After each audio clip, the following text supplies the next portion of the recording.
Assalamualaikum warahmatullahi wabarakatuh, teman-temanku semua di seluruh Nusantara, teman-teman subscriber di seluruh Nusantara. Masih ingat Vario 150 yang overheat, ya kan? Nah, ini mau perakitan. Nah, kenapa kita turunkan mesinnya? Jadi kemarin kita rundingkan sama ownernya, kan? Kita turunkan sekalian karena apa? Satu, kehabisan oli, yang kedua bunyi kasar. Kehabisan oli ternyata di ini. Yang kehabisan oli di sehernya nih, lihat sini, ini kamera dekatkan. Ya tak? Jadi keluarnya memang bunyinya kasar banget kemarin ya. Akhirnya kita turunkan sekalian, hampir mau ceket ya. Nah, ini pelumasannya sini sampai gosong-gosong nih kan. Kalau dibiarkan 1 hari mungkin jalan agak lama atau agak jauh, pasti ngejim. Nah, jadi kita sekalian oversize, ini standar baru pembongkaran. Nah, piston ya dah standar, jadi baru pembongkaran pertama kita naikkan size, kita oversize 0,25 ya kan. Terus yang kedua sekalian kita bongkar. Nah, ini seher yang baru, piston yang baru, jadi sekalian kita bongkar karena kemarin kasusnya dia overheat ya kan, panas-panas, sistem radiatornya nggak jalan ya, alias nggak normal. Akhirnya kita sekalian kita oversize, ganti seher, kita scrap bloknya, kita scrap permukaannya nih, sama kopnya kita scrap. Nah, ini lihat bening kan. Nah, kenapa kita scrap? Karena memang pas waktu pembongkaran kita nggak vlog kemarin ya, kita nggak rekam. Jadi kop sama blok sama silinder head, memang ada sedikit antisipasi menjaga melengkung ya, akhirnya kita ratakan. Karena jarak nih lubang nih kit, lubang ini kan lubang sirkulasi air radiator kan. Nah, air radiator itu masuk nih ya kan.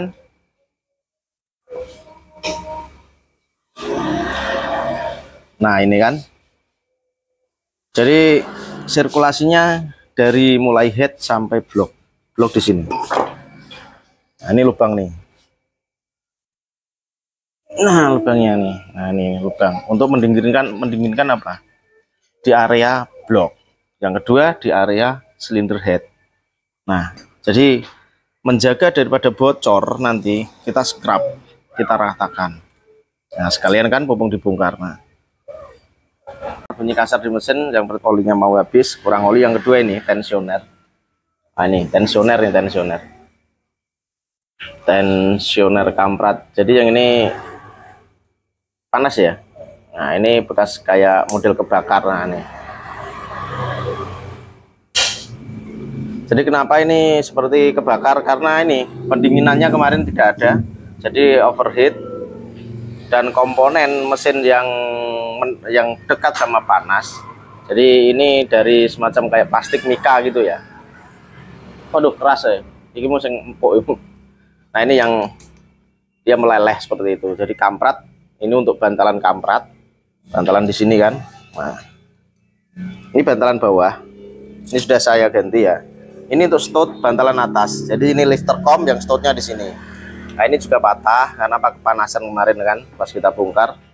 Jadi kita tarik, patah. Ini juga, ini baru saya patah ya tadi, cuman kepanasan. Jadi ini bantalannya. Kenapa kampret kasar? Karena apa? Bantalan ini tidak berfungsi, tensionernya tidak berfungsi yang ini ya kan. Nah, makanya kasar bunyi kampret, kacak-kacak sama yang ini. Jadi ini untuk bantalan dan peredam ya kan, kampret. Oke ya, ini saya ganti. Dan masalah sehernya atau pistonnya sebenarnya enggak ini konten kemarin ini. Permasalahan motor ini bukan masalah di bunyi, bukan masalah di ngasep, ngebul atau bunyi. Yang pertama memang overheat.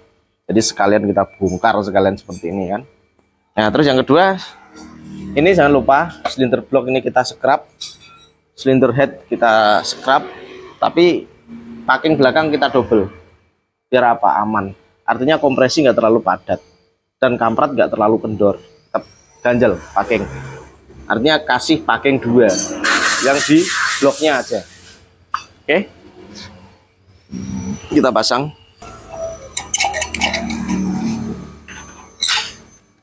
Ini kita pasang pistonnya.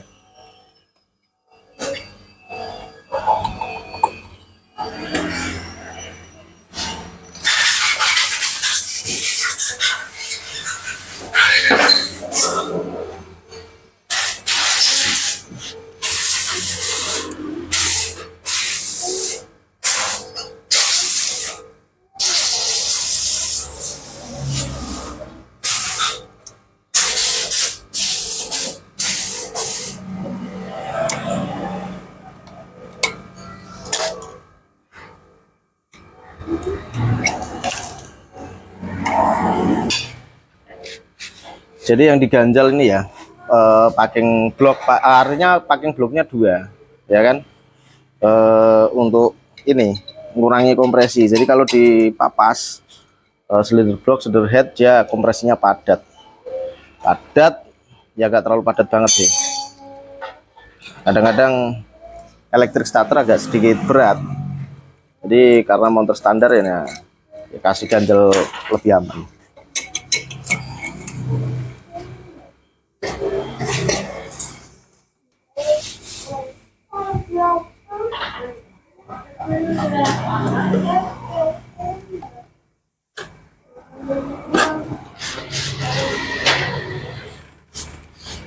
Jadi kenapa disekrap? Karena disekrap ini kemarin yang pasti melengkung. Karena apa? Kelihatan sih, kelihatan di sini kemarin itu ada kebocoran kompresi sudah. Nah, karena jarak antara ini apa namanya, batas kubahnya ini ya, nah, batas lingkaran kopnya ini ya kan, sama lubang sirkulasi air radiator terlalu mepet, kurang lebih sekitar 4 mili.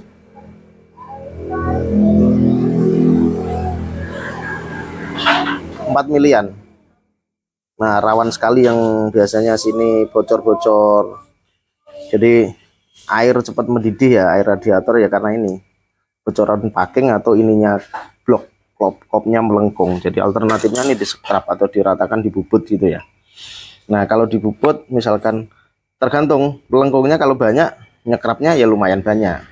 Alternatifnya kita ganjal biar gak terlalu apa? Biar gak terlalu padat kompresi. Yang kedua, kampret gak terlalu kendor gitu. Kalau terlalu padat biasanya elektrik starternya yang agak susah gitu. Nah, ini seperti ini.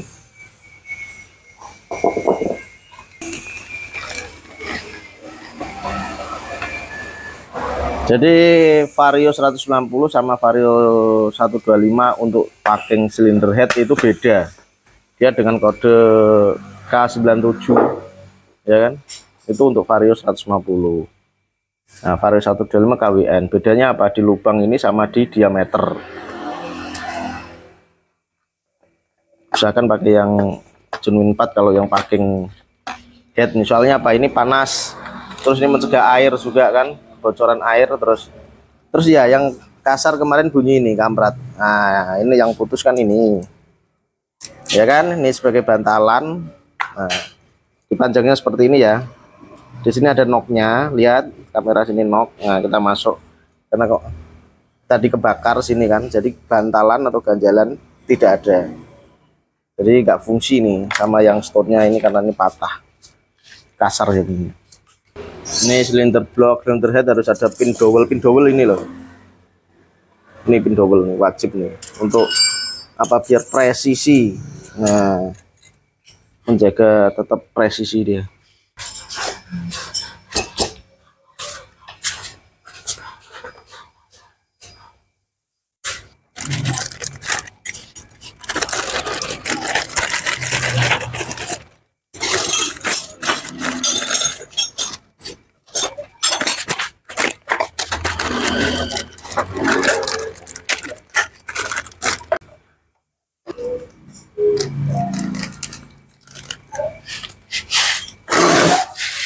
Ini termostat ya kan, termostat. Jadi termostat ini sebenarnya keran otomatis untuk membuka air ya untuk mendinginkan silinder head sama silinder block. Jadi ini keran otomatis ketika air melintas, ya kan, ketika air panas sekitar 85 sampai 90 derajat. Nah, termostat otomatisnya keran yang di ini ya, ini tembak dari bahan, ada pernya, ada tembaganya. Dia kalau kena panas suhu 85 sampai 90 derajat dia akan membuka, mengalirkan air yang sudah mendinginkan, yang sirkulasi ya, tersirkulasi yang sudah mendinginkan silinder head dan silinder block, ya kan, dia melalui sini. Nah, akan dialirkan ke pendingin. Ini water pumpnya.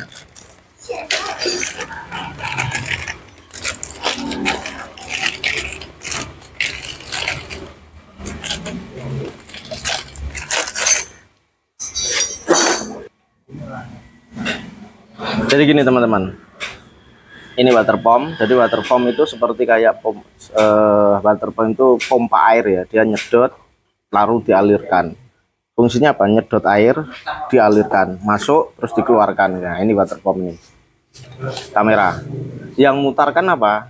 Kalau Vario 125 ini sampai Vario 125 150 yang mutarkan apa? Putaran dari cam, makan as. Nah, ini masuk sini.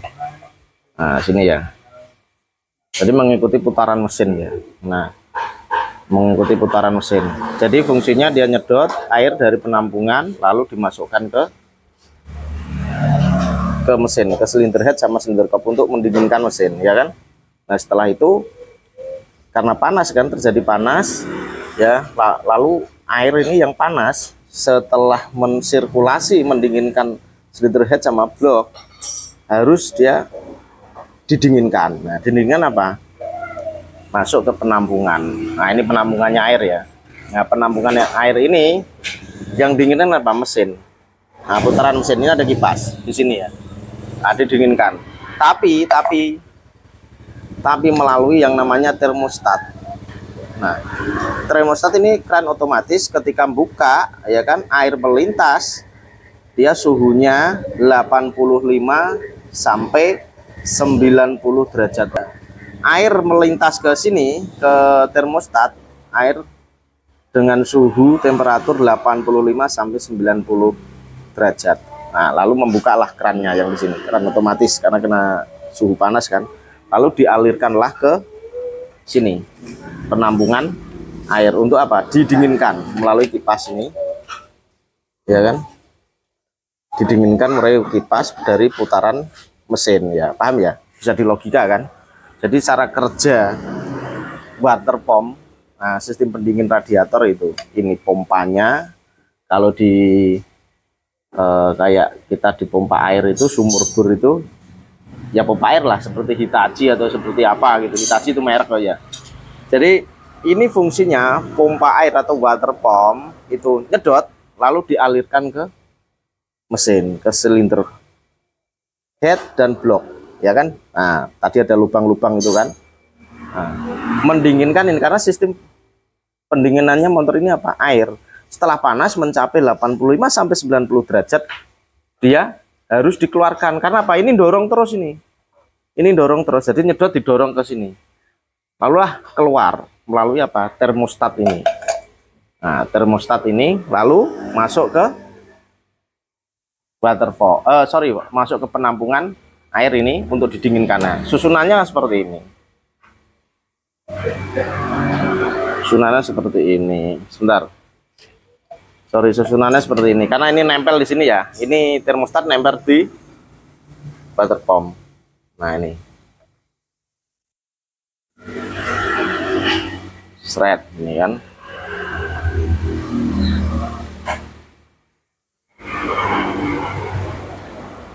Bentar, tak bawa dulu.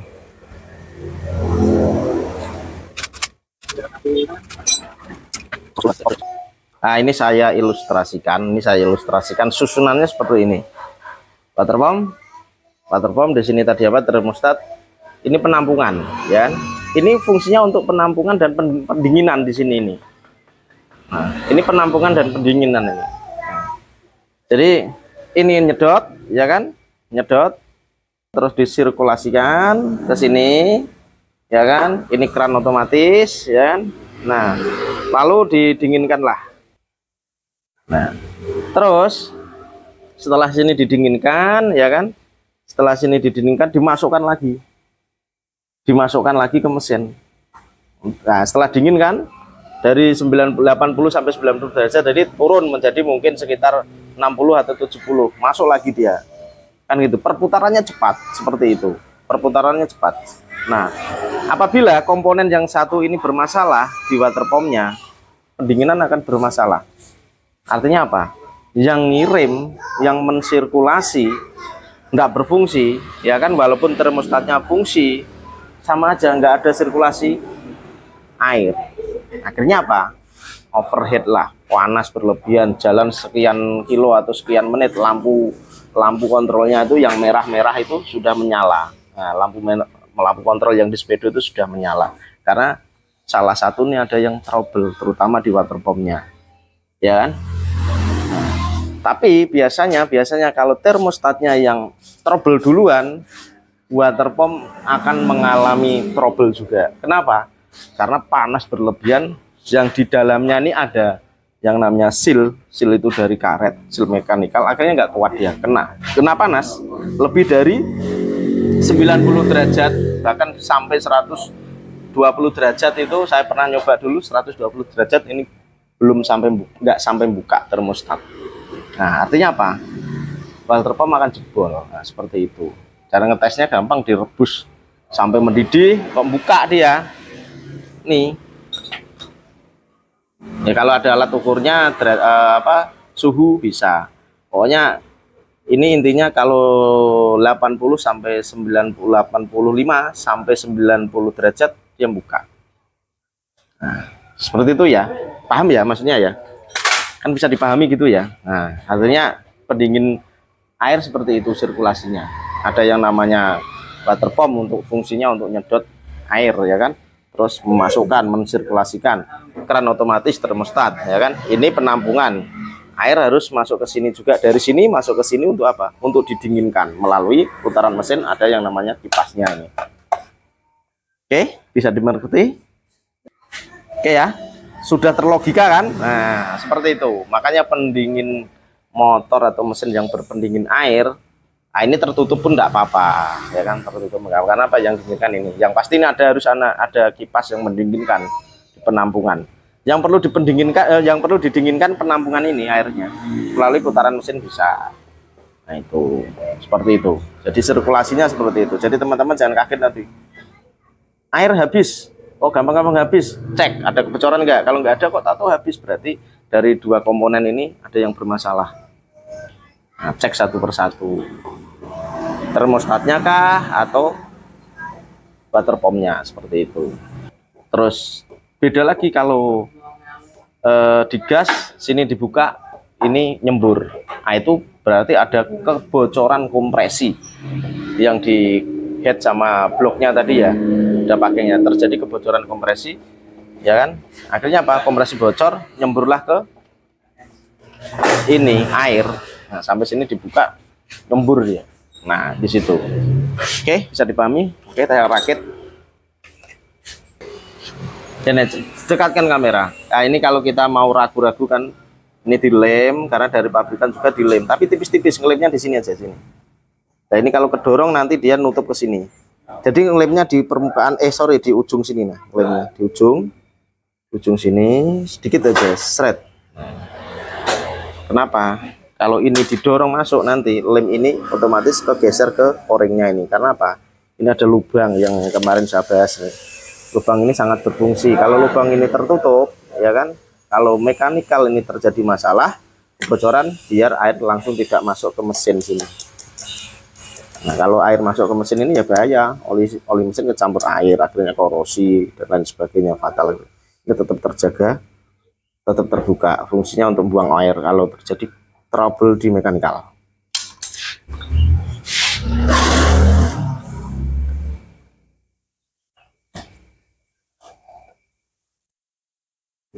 Ini mesin kita naikkan sudah ya, karena tujuannya kemarin itu pas tujuannya overheat, jadi penjelasannya ya di overheat, tentang overheat tadi.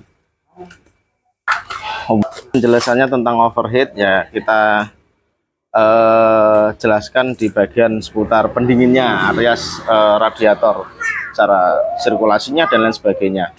Untuk mesinnya itu nggak kita vlog tadi ya.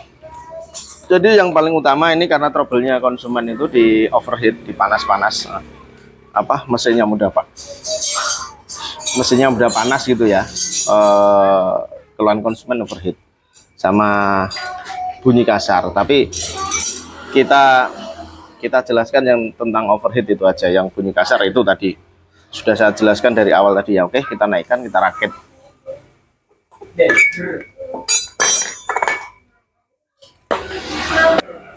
Oke, oli sudah kita masukkan ya kan, tinggal masukkan air radiator. Oke,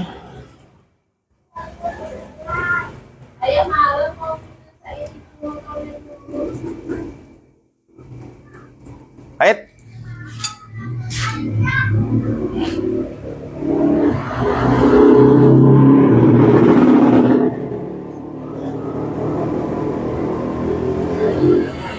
Enak engkol lagi, engkol gitu.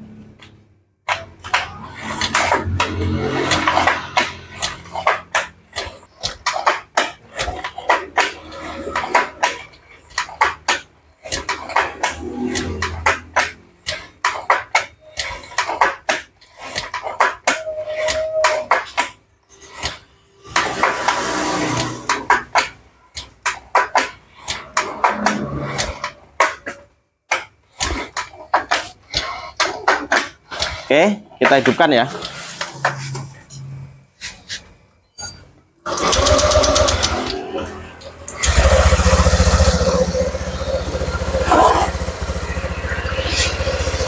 Jumbo turane kan yang dia. Enak ya. Enak.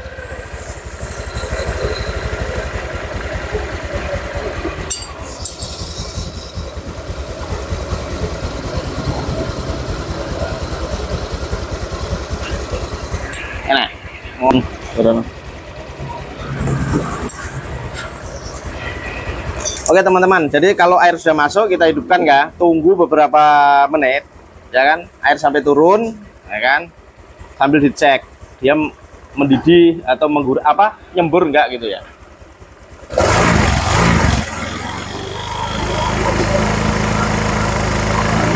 Nah, lihat ya,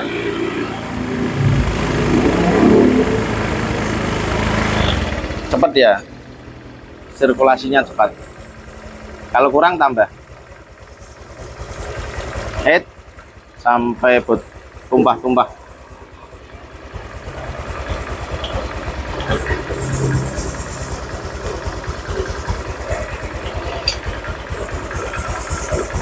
Ini penampungan wajib diisi ya. Ini cadangan ini.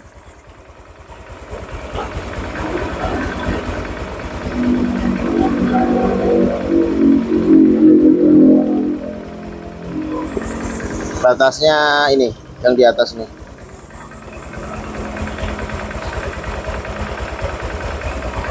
Nah, rasa penuh-penuh.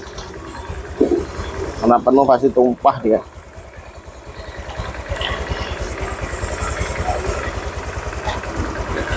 Ini. Tunggu beberapa menit kan, hidupkan, tunggu beberapa menit biar terbuka seperti ini ya. Nanti kalau dia airnya turun ya kan, volume airnya turun, tinggal nambah. Karena apa? Tersirkulasi dia.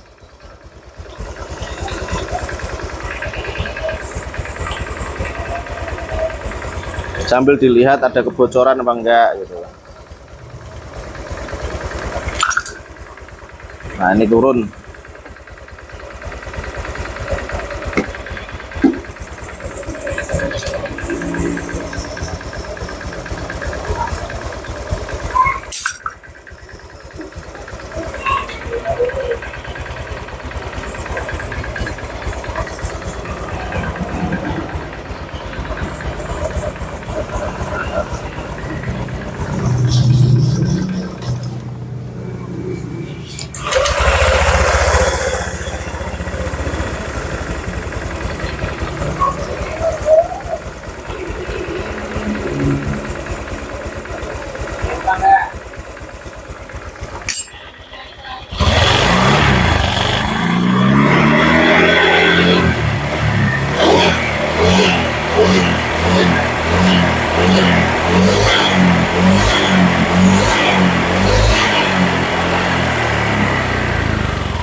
Oke teman-teman, jadi seperti itu cara sirkulasi, cara kerja sistem pendingin air. Seperti itu cara sistem pendingin air. Nah ini ya, water pump sama termostat. Jadi kurang lebihnya seperti itu ya, bisa dilogikakan. Bisa dilogikakan seperti tadi yang saya jelaskan. Oke, jadi kalau airnya habis, tahu-tahu habis sendiri, dan terus tahu-tahu habis tidak ada bocor, nah dicek. Selain kebocoran, air masuk ke mesin. Selain masuk ke mesin, mendidih, ya kan? Nah, itu dari awal saya jelaskan. Oke, terima kasih teman-teman semua yang sudah mengikuti tutorial kami, channel kami. Sampai ketemu di tutorial-tutorial kami berikutnya. Jangan lupa sholat 5 waktu. Wassalamualaikum warahmatullahi wabarakatuh.